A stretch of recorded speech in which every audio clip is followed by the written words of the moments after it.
Në një natë të ftohtë dimri, një grua e re ndihmon një njeri të pastre dhe e merr atë në shtëpi që të mos vdes nga i ftohti.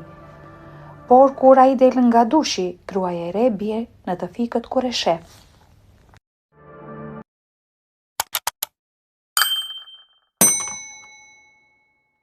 Në një mbrëmje të ftohtë dimri, Maria, një vajzë 27 vjeçare, u përshëndet me prindërit e saj pas një vizite të ngrohtë.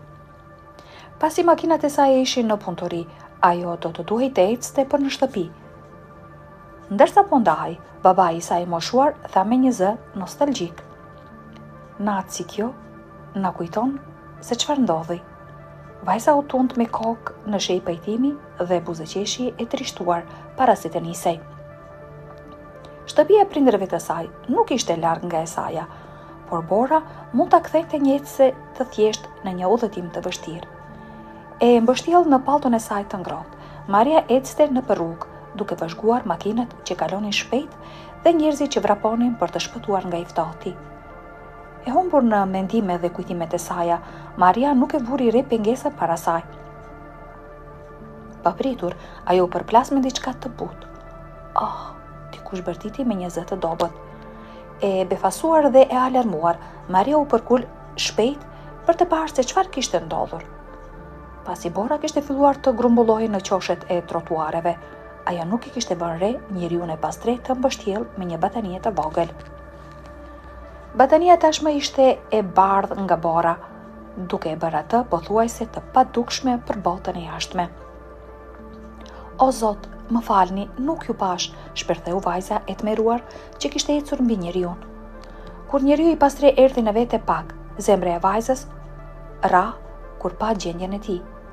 Ai ishte i pisët, me flokët e papastruara dhe mjekrën e ngatruar. Në të ftohtin e egër, ai dukej si një figurë e haruar nga bota.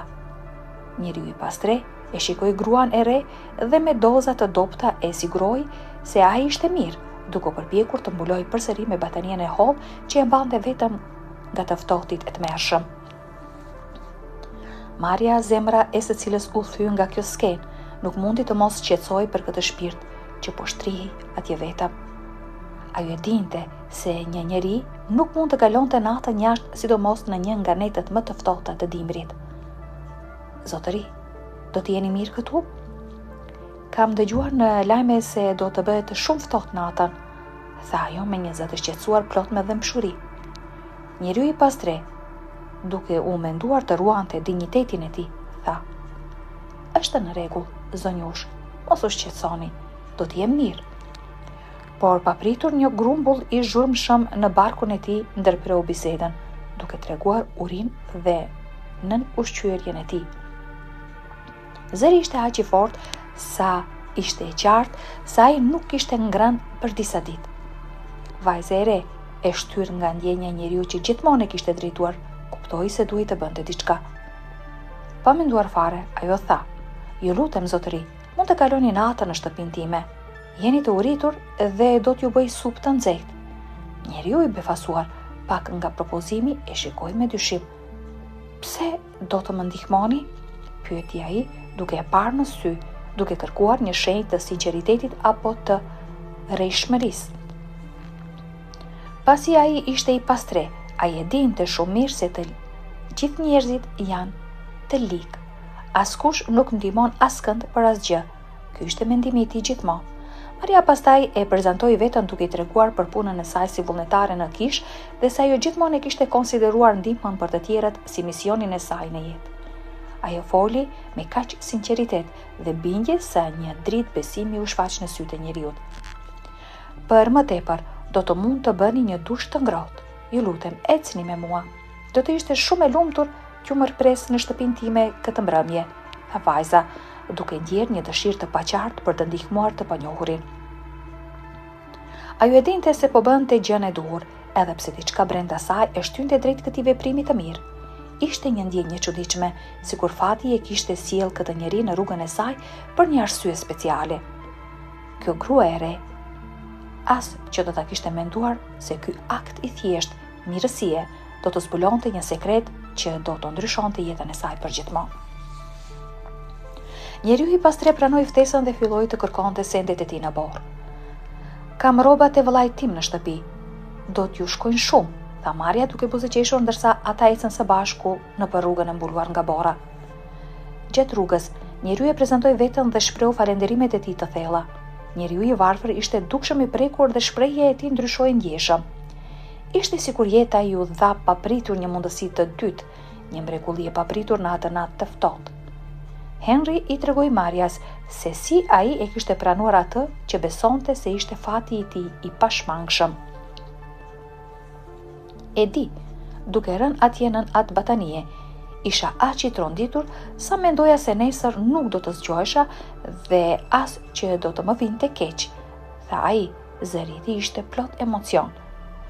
Ai reflektoi se si jeta e tij ishte ndryshuar kritësisht që kur kjo grua e kishte hasur. Ishte një kthes pothuajse e pabesueshme në jetën e tij. Nuk e di se si të falenderoj Maria. Askush nuk ka bërë kur diçka për mua, tha Henry. Zëri i tij ishte i mbushur me mirënjohje. Kur ata mbritën në shtëpinë e vajzës, ajo e përshëndeti shumë ngrohtësisht. Njeriu u befasua kur hyri në shtëpi. Për të, kjo ishte një përvojë krejtësisht e re. Ai nuk kishte qenë kur në një vend si ky. Ai gjithmonë kalonte natët në rrugët dhe nëpër kalimtar. Emocionet e njeriu të pastre ishin të paçmueshme. Ai shikoi rreth e rrotull, duke përthithur çdo detaj të shtëpisë, çdo zë në atmosferën e ngrohtë. Të ndodhej në një shtëpi të vërtet, larg të ftohtit dhe vetmisë së rrugës, dukej si një ëndër për të. Maria, duke vërejtur admirim dhe gëzimin e Henrit, tha se do të shkonte për të marrë peshqirin dhe rrobat e vëllait të saj për të. Shihoni një dush të ngrohtë, ndërsa unë përgatis drekën, sugjeroi ajo, duke dashur të ngushëllonte mikun e saj të ri të pashpresë. Kur ai mori në duar dhe vuri këpucët në tavolinë, ndjeu ngrohtësinë që nuk e kishte përjetuar kur më parë. Henry ndërpreu heshtjen duke thënë: "Do të thotë shumë për mua." Henry mori dushin dhe ndërsa u zhyt në ujin e ngrohtë, ai ndjeu një lehtësim të papritur. Dhimbjet dhe ftohtësia që e kishin ndjekur gjatë gjithë kohës u larguan dhe një ndjenjë ngrohtësie dhe sigurie e mbushi trupin e tij. Ai e kishte harruar për pak kohë se si është të jesh njeri, të jesh i kujdesur dhe i ndihmuar, por tani po e ndjente me të vërtetë. Kur doli nga dushi dhe veshi rrobat e vëllait të Maris, ai u ndjej sikur kishte një mundësi të re për jetën e tij. Nuk ishte vetëm ngrohtësia që e bënte të ndjehej i ndryshuar, por ishte gjithashtu dashuria dhe dëmshuria që ai po përjetonte për herë të parë pas shumë vitesh. Kur ai ul në tryez, Maria kishte përgatitur një supë të ngrohtë dhe një bukë të freskët. Ndërsa po e hante, ai nuk mundi të fshihte emocionet e tij. E di, nuk e kam besuar se mund të kishe njeri si ju në botë, këtë kur nuk e kisha menduar, tha Henry, duke shikuar Marian me një shikim falenderues. Për shumë vite kam menduar se nuk ka asnjë mundësi që jeta ime të ndryshoj. Kam kaluar shumë kohë duke kërkuar një rrugëdalje, por asnjëherë nuk kam gjetur një shpresë. Maria ndëgjoi me kujdes dhe e shikoi në sy, e sigurt që fjalët e tij ishin të sinqerta. Ajo e dinte se ishte më shumë se një ndihmë momentale. Ajo kishte shpërndar një ndihmë të thellë, një mundësi për ndryshim të vërtetë. Ne të gjithë kemi mundësi për të ndihmuar, dhe ndonjëherë jeta ka mënyra të çuditshme për të na sjellë njëri tjetrin. Ndoshta kjo është një shans për të filluar diçka të re. Fjalët e saj e bën Henryn të ndihet i ngrohtë brenda dhe jashtë. Ai kishte kaluar një kohë të gjatë i vetmuar dhe i vetëm, por tani ai shihte një mundësi që nuk e kishte parë kur më parë. Pasi hëngri, ata kaluan disa orë së bashku duke biseduar për jetën e tij, për mundësitë që kishin humbur dhe për ëndrat që kishin lënë pas. Maria ndëgjoi me durim, duke ndihmuar të kuptonte se asnjëherë nuk është të vonë për të rifilluar. Ajo i tregoi atij për mundësitë që ofronte qyteti, për burimet që mund të shfrytëzoheshin për të ndihmuar ata që kishin nevojë dhe për mundësitë për punë që mund të ishin të disponueshme për të, duke e inkurajuar që të mos dorëzohej. Kur mbrëmja kaloi dhe Henry po përgatitej të flinte në një krevat të ngrohtë për herë të parë pas shumë vitesh, ai e shikoi Marian me një mirënjohje të thellë. Unë kur nuk do ta harroj këtë natë, tha ai me një shikim që tregonte se ai e kishte gjetur diçka të madhe dhe më të madhe se një stre apo një vakt të ngrohtë. Ai kishte gjetur shpresë, një mundësi për të ndryshuar jetën e tij. Maria e shikoi dhe pa fjalë e ndjeu se kishte bërë diçka të rëndësishme, jo vetëm për një njeri të pastre, por për jetën e tij. Ajo nuk e dinte ende se sa e fuqishme mund të ishte ndihma e saj, por e dinte që ajo po bënte diçka që mund të ndryshonte rrjedhën e jetës së Henrit.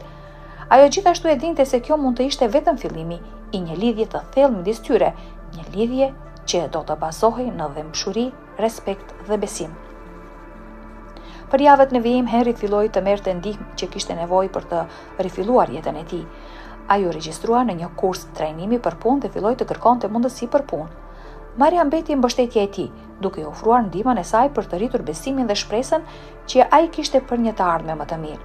Ai gjithashtu ndjeu një ndjenjë të thellë mirënjohje dhe e kuptoi se jeta mund të ndryshonte përmes veprimeve të vogla të dëmshurisë, si ato që kishte marrë nga Maria.